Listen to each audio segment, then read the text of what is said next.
You're watching this Forex Preview here at xm.com regarding the Bank of Japan policy meeting coming up this week. I'm Christina Marujos, and joining me today is lead investment analyst Rafi Boyajian. The Bank of Japan meets on Tuesday as the country is suffering a fourth wave of the pandemic. Japan took a different course of action regarding lockdowns compared to other nations. Therefore, Rafi, its economy did not suffer as much. However, vaccinations have been painfully slow, and therefore it will be interesting to see how policymakers address the latest data in their policy meeting. So what should investors expect out of the Bank of Japan meeting on Tuesday?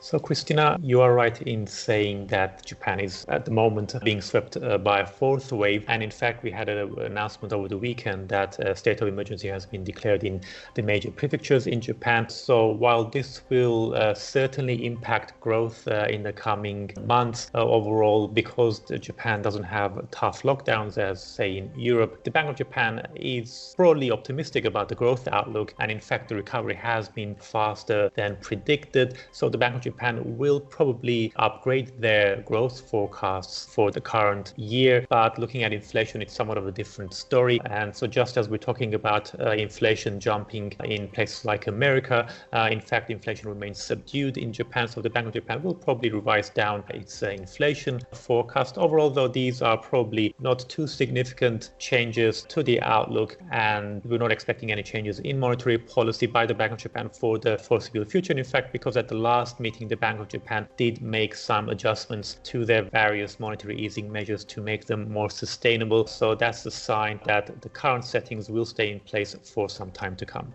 And now let's turn to the yen. It has been bruised lately, and the rally in global yields wasn't particularly helpful. Therefore, can the Bank of Japan policymakers offer some support? Well, we're unlikely to get any support from the Bank of Japan for the yen. In fact, they probably support a weaker yen. So the reason why the yen has been on the back foot lately, April hasn't been too bad, especially against the US dollar, because the dollar has been on the retreat. But on the whole, this year, the yen has been trending lower. And that's mainly down to the Bank of Japan's yield curve control policy, where they've pinned the yield on the 10-year Japanese government bond near zero. So while we've been seeing the yields of other countries, mainly European and US yields, rise on expectations of higher growth and higher inflation, Japanese yields have been stuck near zero. So this has been depressing the Japanese yen. And this is good news for policymakers, because a weaker yen is positive for growth and also positive for inflation, which is, in Japan, they badly want inflation to head higher.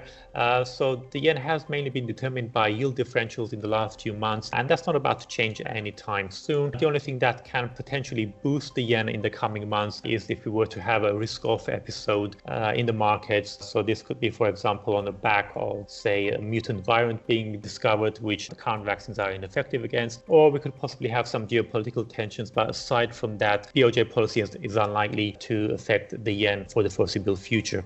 Rafi, thank you for joining me today. This was a Forex Preview on the Bank of Japan policy meeting. Thank you for watching at xm.com.